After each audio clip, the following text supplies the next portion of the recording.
Língua de Trapo. Língua de Trapo é uma aventura pensada para um cenário medieval, né? Um D&D da vida, ou outro sistema dessa época, de preferência para personagem, no caso do D&D, para personagem de nível mais baixo. E aí, como a gente está falando aqui, a gente quis fazer pensado em um plot em que a profissão seja relevante, né? Ele é pensado naquele antecedente do artista que não é um bardo como classe, né? Ele é o cara que é um menestrel.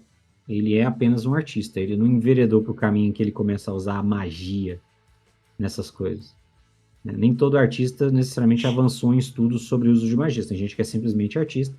E esse é o caso do Língua de Trapo. O Língua de Trapo é um menestrel meio orc que circulava pelo reino há muitos anos, e ele não só era conhecido, como era querido por muita gente, né? Ele era meio fanfarrão, tocava os instrumentos, cantava nas tavernas, e a especialidade dele era em cantar cantos, ele fazia cantos satíricos, né?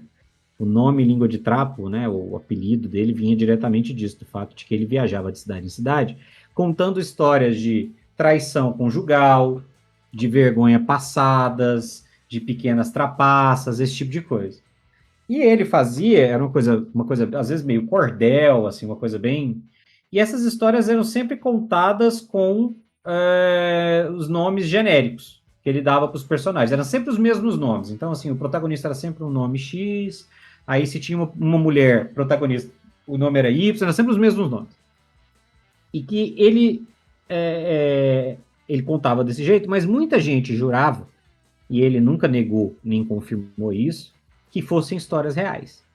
O que ele fazia era dar esses nomes genéricos para se proteger, porque ele estava contando essas histórias reais, e as histórias que ele contava, e o motivo do sucesso dele, é porque ele contava nas tavernas para o povão, e as histórias eram sempre sobre gente graúda. Então era sobre o magistrado de uma cidade, o administrador de uma cidade, a esposa do nobre, o barão. Então as pessoas se divertiam porque era uma coisa meio choquei, meio canal de fofoca ali da parada, sobre gente famosa.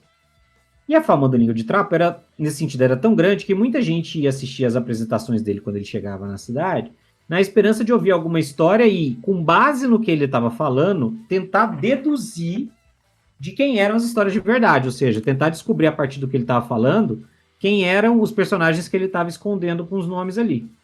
Essa era uma das diversões que as pessoas tinham. Só que o cara era habilidoso, ninguém nunca tinha 100% de certeza de que havia desvendado que eram os personagens reais. Então ficava sempre naquela, eu acho que ele estava falando do fulano, ele estava falando do barão, ele estava falando de não sei o que lá. Só que como não tinha confirmação, não tinha como acusar ele de nada.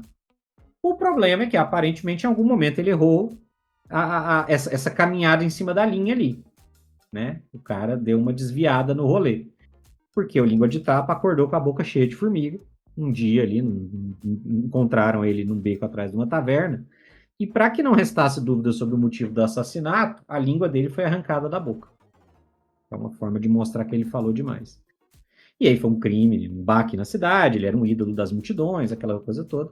O dono da taverna, que era amigo dele, que tinha ali umas reservas, sacou logo de cara que a guarda ia fazer corpo mole naquilo ali. Porque um dos alvos, inclusive, do Língua de Trapo recorrentes era o que as pessoas atribuíam era justamente o chefe da guarda, que era pintado como um cara incompetente, tolo, etc. Não sei o quê.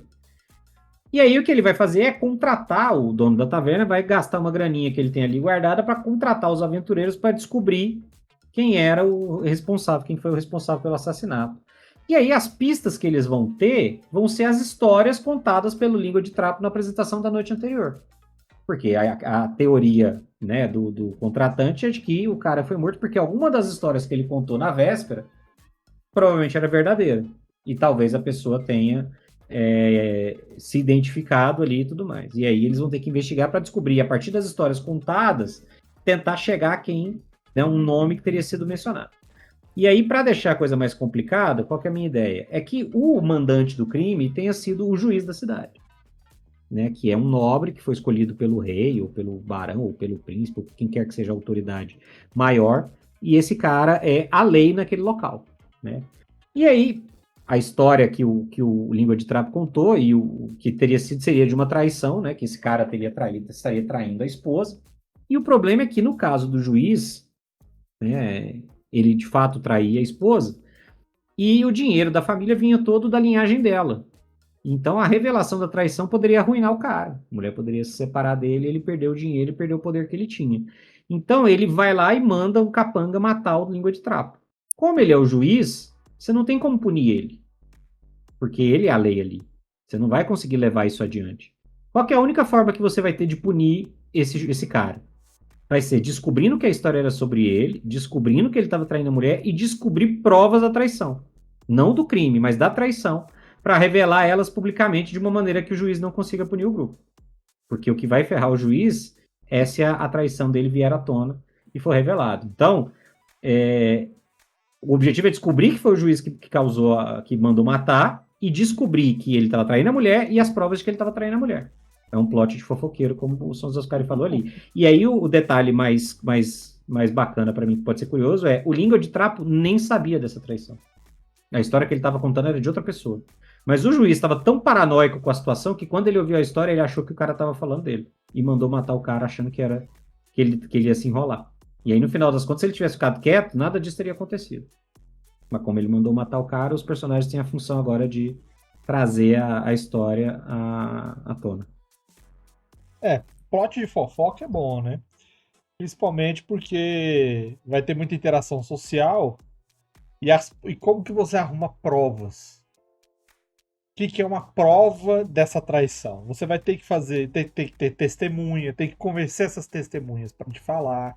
Você vai ter que ter elementos que ligam certas pessoas a certos locais, a certos momentos. Vai ter que ter um objeto ou algo que a pessoa deixou, que ela perdeu ou que ela tinha em certos locais. Então, assim, ela é muito difícil e não é toda magia que arruma isso daí. Porque magia geralmente protege, empurra e adivinha. Mas você adivinhar não é o problema. O problema é você arrumar a prova. Isso é difícil. Então é um bom plot. É igual que um one shot de investigação rola bem. Sim, e o juiz, no momento em que essas investigações se tornam públicas, o juiz vai fazer tudo que ele puder para impedir que os caras possam fazer. Então, por exemplo, se os caras estiverem pensando em usar magia para fazer alguma coisa, vamos usar a zona da verdade. O juiz pode falar, ninguém pode usar a zona da verdade aqui sem autorização do juiz. E eu não estou entendendo por que vocês estão fazendo isso. E aí o juiz barra aquilo, e se eles fizerem isso, eles vão cometer um crime. Aí eles entram em outra escala de problema. Então eles têm que fazer uma coisa bem na maciota, bem ali margeando, bem tentando evitar descumprir as leis ali para não se enrolar com o juiz até conseguir as informações para botar o cara numa situação difícil.